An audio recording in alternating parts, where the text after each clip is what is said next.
Hoje o Pátria Tricolor está aqui no Memorial do Grêmio, Hermínio Bittencourt. A gente vai fazer uma passagem pela história, da Baixada até o Estádio Olímpico, com uma das figuras mais importantes da história do nosso clube, Milton Coelho, né? O Formiguinha, tão importante naquele time do Foguinho. Então espero que todo mundo assista, que vai ser interessante a entrevista. Vamos lá encontrar ele.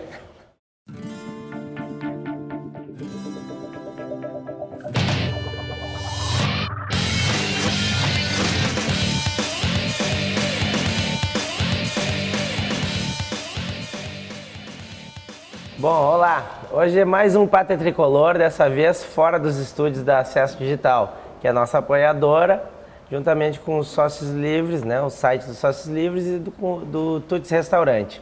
A gente está aqui no Memorial Hermínio Bittencourt, junto com o Milton Coelho, né, que é essa lenda do Grêmio, conhecido como Formiguinha, o homem que não parava ali no meio campo, né, junto com o Elton, e que jogou na Baixada, jogou muitos anos no Olímpico e agora a gente está com a informação que tem a possibilidade dele jogar agora na Arena.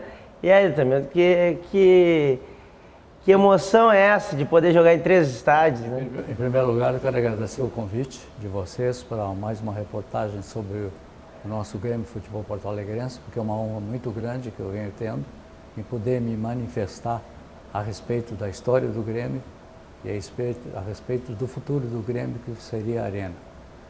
Quanto a essa conversa que eu me apresentaria na Arena, é um fato que eu ouço pessoas comentarem, inclusive comentaram no próprio Conselho do Grêmio, mas eu não acredito que o protocolo do clube vá abrir uma precedência dessa, porque é um evento sério, que terá uma série de protocolos e, evidentemente, eu tenho que me restringir ao convite feito pelo clube e ao protocolo que vai caracterizar todo esse evento.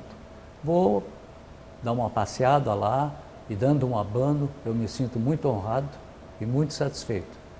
E espero que o Grêmio, daqui por diante, tenha uma vida muito feliz na sua arena, que vai ser a sua futura casa.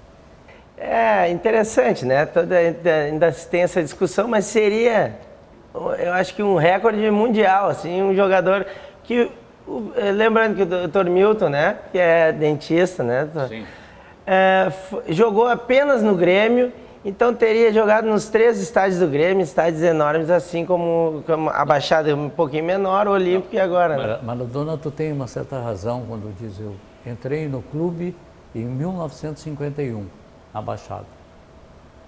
E fui guindado nos últimos anos, de 53, a profissional de futebol lá. E vim para o Grêmio em 54 e inaugurei o Olímpico, num jogo memorável contra o Nacional de Montevidéu. Então, seria uma honra muito grande para mim poder pisar nos gramados da Arena fardado. Agora, dizer que eu vou jogar, eu tenho que me restringir também. Eu tenho uma certa idade, eu também tenho que me olhar um pouco e não bancar também, fazer um papel ridículo. Mas assim, eu gostaria imensamente de poder me fardar e, juntos com os jogadores, adentrar o campo e usufruir daquele momento em que o clube vai tirar sua fotografia e, logicamente, Maradona e eu no meio. Tá fininho aí. Para marcar para a eternidade, para os meus filhos, para os meus netos, que o vovozinho aqui ainda consegue entrar em campo um pouco. Ninguém diz, né? Dr. Milton tem 79 anos, né? É um gurizão aí, magrão. Se comparar com alguns jogadores hoje em dia, tá mais liso, né? É bondade da tua parte. Eu reconheço, eu sou um idoso. A gente está aqui no Memorial do Grêmio, né? Então a gente está vendo aqui os primeiros uniformes, né? Tem toda essa questão que antigamente era Havana, né? A cor, né? 1903, esse fardamento. Era Havana. Era Havana, a cor era azul, branco e Havana, né? Não era o preto. Porque posteriormente não tinha, né? Dizem, né, que não tinha a cor para vender E aí o Grêmio passou a Passou em 1904, passou esse fardamento, era bonito, né? Dá até para passear. Dá, a gente vê a elegância, né? Aqui com gravata e tudo, camisa de botão. E aqui, doutor? Passou para 1917, já mais dentro de terno, né? Esse ano o Grêmio fez uma camisa que lembrava essa aqui, né? Com as faixas branca e azul apenas, fez uma, né? que recorda essa aí. Mas onde ficou mais ou menos se caracterizando foi a partir de 1920. Que as camisas mais ou menos até hoje, até essa tua, Essa aqui. se assemelham, né? Essa aqui é de 56, né? O senhor estava lá é a camisa retrô, né? Que o Será que não é a minha? Essa aqui está sem o número. Deve ser porque naquela época não tinha número nas costas. Ah, sim. Pois é. Então, como é que foi essa passagem de 54, né, até 60 aqui? Olha, Maradona, 54 foi uma situação que o Grêmio saía de um estádio acanhado, pavilhão de madeira, arquibancada de madeira, o campo esburacado, em condições muito ruins, e de uma fase do Grêmio, até por sinal, muito ruim, também não ganhava nada, né? Sim. Eu não ganhava nada. Então essa mudança realmente fez muito bem para o clube. Novos investimentos no Olímpico, se criou um plantel que poderia representar com dignidade o clube e como fez, conquistou vários títulos até os anos de 2012, como ficou demonstrado dentro do seu memorial, como está demonstrado, está caracterizado aqui dentro, e que sem dúvida alguma, daqui para diante também a Arena vai proporcionar ao Grêmio uma ascensão muito rápida. Acho que essa mudança Claro que naquela época era um estádio acanhado, mas da Baixada para cá, para o Olímpico, acho que tem uma certa similitude com o que vai ocorrer agora, né? Porque aqui também era um bairro mais popular, tanto, né? Como eu digo, naquela época a gente andava num monomotor e passou por um avião a jato aqui. Sim. Talvez dessa para lá seja um supersônico, entendeu? Nós estamos dentro de uma variável que é muito contundente, quer dizer, tem que existir coisas boas na criação de um novo evento, de uma nova praça de esporte. Vai aumentar a torcida, a acomodação lá são 65 mil pessoas, me parece. Quer dizer, a torcida vai aumentar, o investimento vai vir, o Grêmio vai ser um clube mais reconhecido mundialmente, além do que já é. Então, vai fazer bem para o clube, eu tenho certeza. Vou explorar um pouquinho aqui, doutor Milton.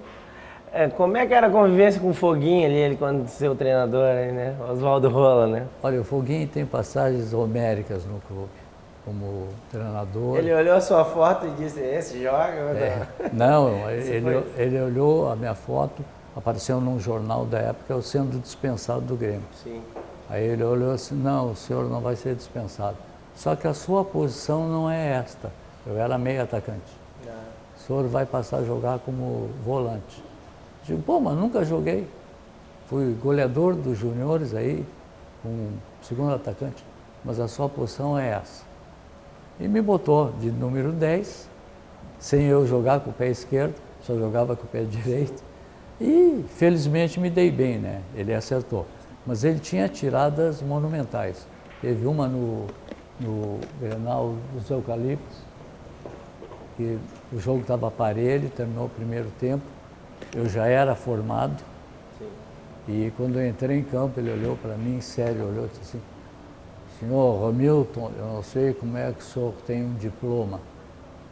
Aí aquilo me marcou, né? Sim. Eu digo, o senhor está duvidando que eu tenha capacidade para conseguir um diploma? Não, mas não posso discernir que o senhor pode ganhar o jogo para mim e não consegue. Aí eu disse, pô, então o senhor é o treinador, então o senhor tem que fazer isso. Aí me fez um esquema e não é que deu certo.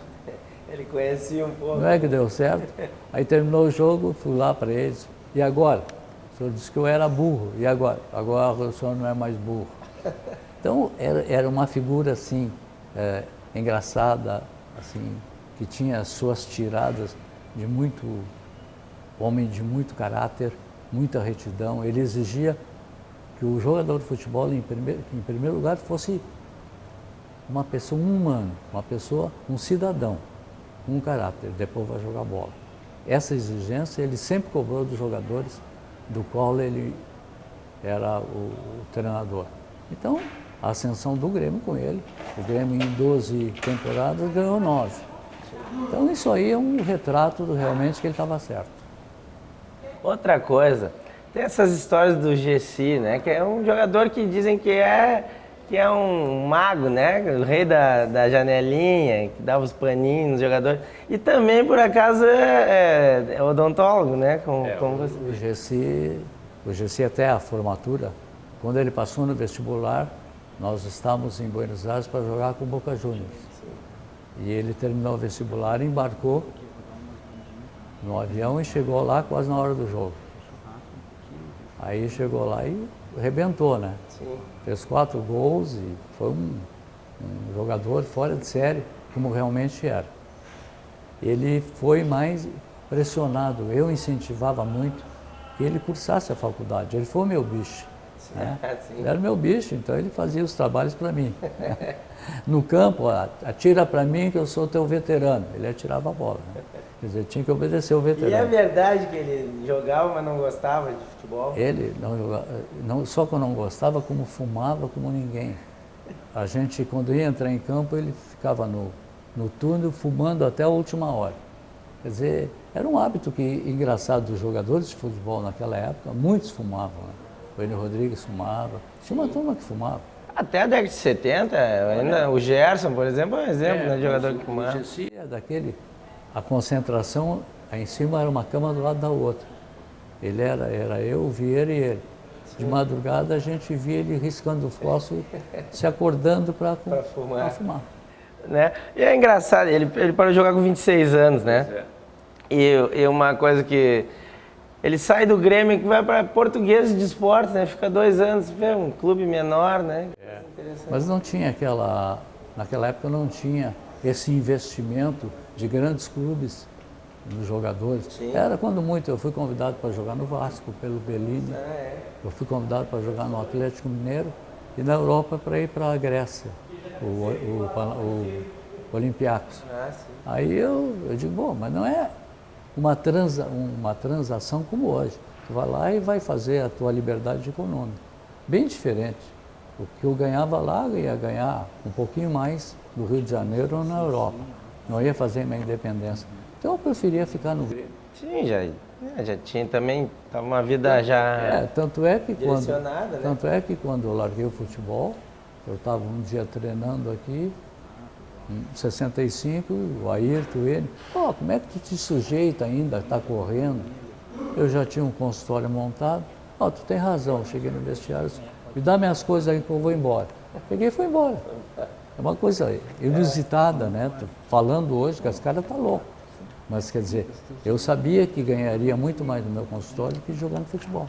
Sim, né? Que é uma época romântica. A independência econômica é hoje, não, naquela época não, era um futebol mais romântico. Pagava as contas, né? Supermercado, faculdade, e deu. Adquirir, nem pensar. Tinha que entrar na Caixa Econômica Estadual e fazer um financiamento para fazer uma casa. A diferença, né, do futebol hoje em dia, e é até isso que faz o jogador não ter tanta vínculo, né, com a camiseta. Não tem. Eu fiquei aqui dentro 20 anos. Né? Sim. E depois fui treinador, depois fui diretor de futebol, a vida toda aqui dentro, né? Minha vida toda pertence, por isso que eu digo assim, tu vai te despedir do Olímpico? Eu nunca vou me despedir do Olímpico. Sim. Vão implodir o Olímpico, isso aqui para mim é uma catedral, né? Isso aqui é uma catedral. Aqui tem todos os meus conceitos de sentimento, de religiosidade aqui. Dentro do esporte está aqui dentro. Vão implodir, vão fazer imóveis aqui. A minha lembrança, quando passar e olhar os imóveis, eu vou me lembrar do Olímpico, de onde eu me criei, onde eu jantava, almoçava, dormia, onde eu conquistei grandes amigos. Então, a minha vida foi aqui dentro. E quem tem uma vida assim não se despede nunca. Dá um até breve. O que a gente diz, né? A nossa memória afetiva com o Olímpico nunca vai deixar de existir, né? Tu sabe que não, né? Não, né? E a gente viu nesse último jogo o pessoal chorando, né? Quantos avós e avós que vieram com os netos, com filho, depois com os netos? Sim. Isso é uma vida, né? A gente até tava brincando que tinha uma moça com um barrigão, né, de grávida, vindo de... Ó, é o último jogo do Olímpico, mas ele tá trazendo... Já tá trazendo e quantos já que vieram já, né, na barriga da mãe e agora estavam no último jogo ali, né, participando. Exato. Eu acho que isso aí vai unir o nosso sentimento de gremista, né? Cada vez mais vai alicerçando, vai sedimentando essa juventude a comparecer aos estádios e dedicar o seu amor ao clube cada vez mais em cada jogo, em cada momento. A história do Grêmio ser um protagonista e ter a primazia nas coisas, né? Porque afinal de contas, nós que estamos fazendo um novo estádio, tendo esse monumento aqui. É verdade. Né? É que eu digo, isso aqui é uma catedral, o outro vai ser um monumento. Aqui as nossas fés, né? Nossas crenças, todas foram depositadas aqui. E não é? Não foi assim? Sim, sem dúvida. Acho que a gente podia dar uma voltinha ali, né? Por aquela parte lá aqui do memorial. Eu acho que especialmente dessa época, né? Aqui, dos 13 títulos em 12 anos, né, doutor Milton? Tem uma coisa que me marca muito. Esse jogo que o senhor citou antes de 54, né, dos 2-0 contra a seleção uruguaia. Sim. Né, ali tem também uma participação de 2 atletas negros, né, que é o Tesourinha passando a bola. Né? A fase de transição se efetuou realmente em 52. A transição que o Grêmio começou a aceitar jogadores de cor, que não aceitou. E o primeiro jogador que veio para o Grêmio foi o Tesourinha. Ali quebrou aquele preconceito idiota que só podia jogar pessoas da raça branca. Aquela besteira acabou felizmente com ele. E eu estava lendo que ali é um símbolo em 54, porque as 2 jogadas são feitas pelos 2 atletas negros, que é o Tesourinha cruzando, né? E o Vitor... O senhor achou aqui, o Vitor fazendo o gol. Não sei se o senhor achou a foto aqui que o senhor estava procurando aí. Aqui. Essa foto aqui marcou muito. Por causa da rede? Eu estou trepado na rede aqui, porque era um Grenal nos eucaliptos, e nós estávamos atrás do gol, e no intervalo da preliminar, um funcionário do Internacional estava arrumando a rede com um cordãozinho. E eu gritei, cara, vai botar uma rede nova, é Grenal, né? Aí ele olhou e disse, a bolinha de vocês está muito boa. Eu digo, mas se eu fizer um gol, eu vou rasgar essa rede. E fiz. E aí tá ali. E fui lá para rasgar, né, que é infeliz ficou, e não veio para baixo. Fiquei ali, e não veio. Então ficou documentado, está aqui. E o goleiro era o Sérgio, que foi o goleiro do Grêmio. Sim, o Sérgio Macedo. E essa foto, eu acho que saiu nos jornais, né, até, tem uma polêmica, né? Não, a razão porque jamais viram uma atitude de um jogador fazer aquilo ali. Mas eu tive que explicar por quê. A explicação era essa. Claro, era o respeito pelo clássico, né? Claro. O nosso principal. E aqui, senhor... Aqui é o nosso Fernando Crespo, patrono, né? O senhor teve a oportunidade de conviver com ele? Muito, foi muito atencioso. Eu, independente de ser jogador, eu era muito a favor dos meus colegas. Então, quando tinha os problemas, como era um jogador meio diferenciado no grupo, eu ia até a direção e várias vezes eu ia para poder, junto ao diretor, expor a situação do meu colega. Ele tinha suspendido o Alberto de jogar no Grêmio, e o Alberto já estava não sei quantos meses. Porque ele ficou com o braço preso, né? Ficou quase 2 anos. Aí eu fui lá na firma dele e disse, eu preciso falar com o senhor. E o que tu quer? Eu digo, olha, o Alberto só sabe jogar futebol, o senhor está tirando. Mas ele falou mal do Grêmio, não sei o quê. Mas dê uma chance para ele. Sim. Olha, por que tu está me pedindo? Eu vou dar, mas na primeira eu vou te cobrar. Eu digo, pode ser. Veio aqui, liberou ele para treinar e ele começou a voltar a jogar. Então, como eu digo assim, eu tinha uma certa influência junto aos diretores por minha condição de estudante. Então isso aí me dava uma certa liberdade com ele. E o Dr. Fernando foi um. Aqui tem um exemplo, né? O Germinário com a camisa amarela, que todo mundo diz que o Raul Plasman que lançou, né? O Germinário aqui na década de 50 já jogando com a camisa amarela. O Raul fez uma imitação, né? Um genérico. Mas ficou, né? Até é bom te botar isso, porque daí fica verdade. gravado. A primeira camisa amarela de goleiro foi colocada em 58 pelo goleiro Germinário, argentino. Me diz uma coisa, Tormento, como é que era a parceria com o Elton ali no meio campo? O Elton era um jogador assim, muito obediente, né? É um jogador que ele cumpria as regras assim, com muita fidelidade, como todo alemão, né? Sim. Assim, muito sério, muito correto, era de pouca brincadeira e levava muito a sério o futebol. Então, era bom contar com um profissional como ele, como o Vieira também, que auxiliava o meio de campo. Então, esse tipo de jogador é que deu a oportunidade do Grêmio fazer toda essa temporada e criar tantos títulos para o clube, pela seriedade que era jogado. O senhor acha que era o início do futebol força do Rio Grande do Sul, né? Força e velocidade. Aquela ideia do foguinho do preparo físico, né? A gente vê as fotos de vocês correndo aqui nas arquibancadas. Deixa os outros fazer aqueles arabescos todos, bola na cabeça, bola no ombro, e vamos correr atrás da bola que no fim vai dar a gente. Sim. E realmente, no fim, nós éramos recompensados pela vitória porque a gente botava muito esforço e muita dedicação. Fazer uma homenagem aqui do Ayrton, né? Ayrton pode ser. Ele veio aqui, né, o pavilhão, enquanto... Senti muito o falecimento dele. Era um grande amigo. Esse ano foi? Olha, deixou uma lacuna enorme pela maneira que ele... Um belo jogador de futebol sob todos os aspectos, sério. Às vezes ele é brincalhão, não, ele era sério. Isso que eu ia lhe perguntar. É verdade que ele botava aquela bola de Charles lá na mão do goleiro quando estava em apuro? É verdade. Ele levava a bola para o escanteio ali, para a zona, e de Chaves ele metia na mão do nosso goleiro. Sim. Olha, isso era um fato que hoje, filmado, muita gente vai dizer assim, pô, como é que esse cara faz isso? O cara maluco, né? Naquela época. Tanto que na seleção parece que ele teve um probleminha por causa disso aí, né, também. Ele era um jogador autoconfiante, como toda pessoa que sabe da sua profissão, sabe fazer como ele fazia. Então eu sei fazer, eu vou fazer, eu tenho confiança no que eu vou fazer. Sim. E ele tinha. Então essa era a qualidade dele. Que beleza. Deixou saudades.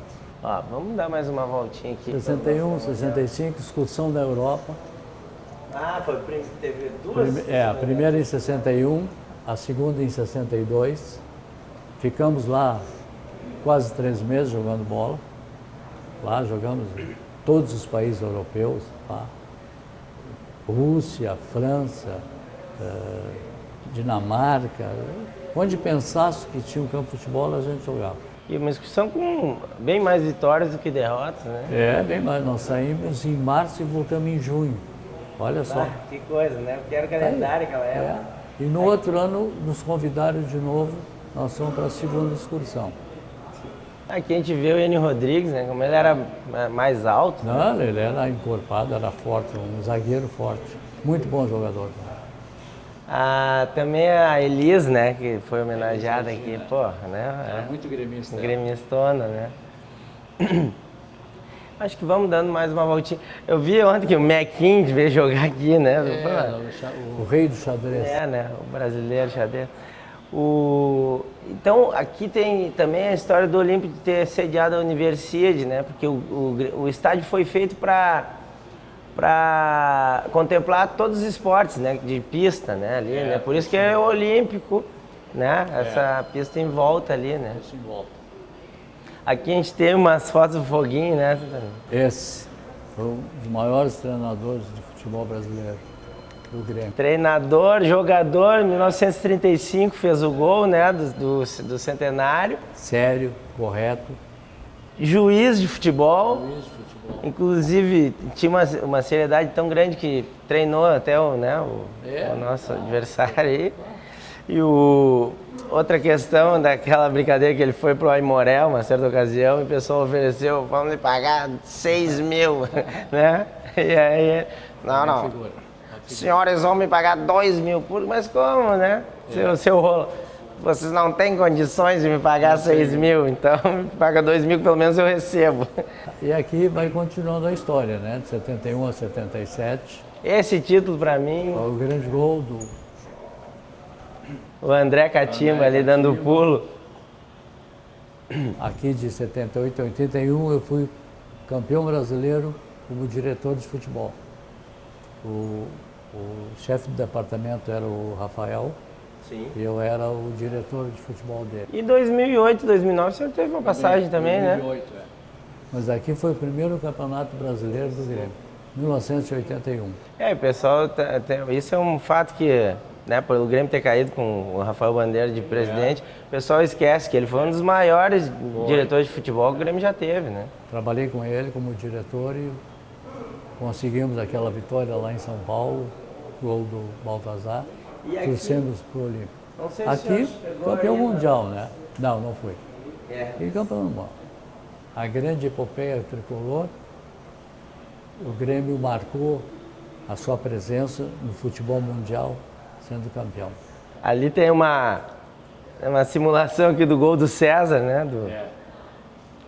Aí está a história do Grêmio Futebol Porto Alegrense estampado nesses painéis que a torcida vem aqui, gosta de ver, sonha, muitos viram, muitos não viram, mas sentem, né, que realmente o clube teve uma passagem brilhante dentro do Olímpico e vai deixar saudade.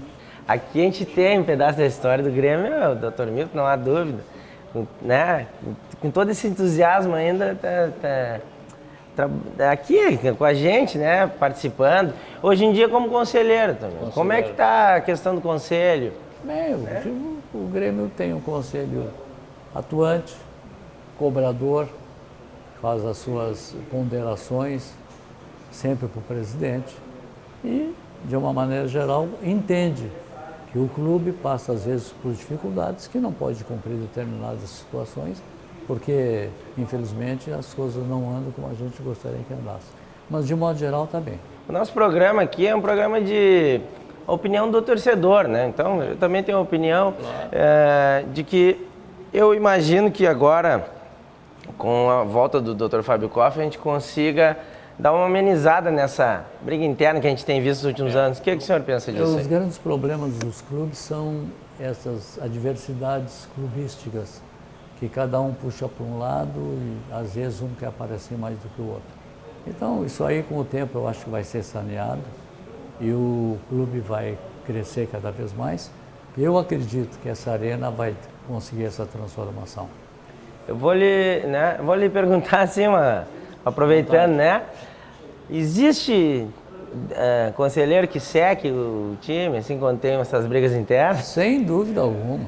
Sem dúvida. É mesmo? Sem dúvida. Infelizmente, às vezes, eles colocam a pretensão deles, pessoal, acima do clube. Que não deveria ser, mas as pessoas nem sempre são as mesmas, né? Cada um tem uma maneira de pensar. Agora, tem conselheiro, eu já vi conselheiro, secando que o clube perdesse para que determinada pessoa caísse do cargo. Eu já vi isso. Infelizmente. Isso é o que é o ruim, né, dessa convivência, né? Se o clube perdesse, porque aí ia tirar o diretor de futebol, ia enfraquecer o presidente, para futuramente, numa eleição, eles conseguirem alguma coisa. Tu vê, né? Se a nossa ideia é ganhar títulos, né? É isso que importa para o clube. Mas isso não dá para esconder, não é aqui, é em qualquer clube. Qualquer clube. Olha ao redor que tu vê o que está acontecendo. Né? Eu acho que ficou muito bem aqui a sua participação também. Eu fico muito satisfeito e muito contente em poder participar e colaborar, porque eu me sinto muito à vontade porque eu estou em casa.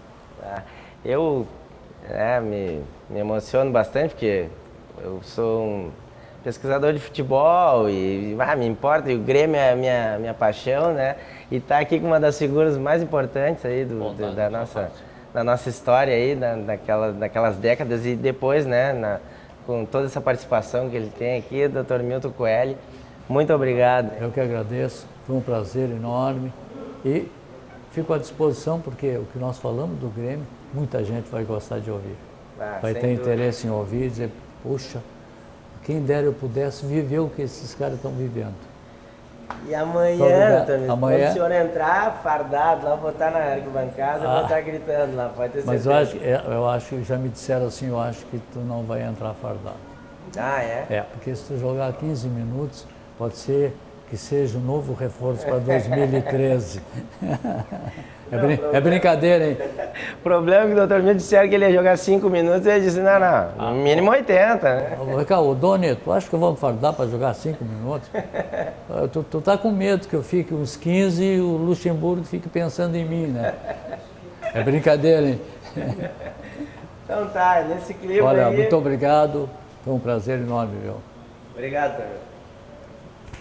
Um abraço.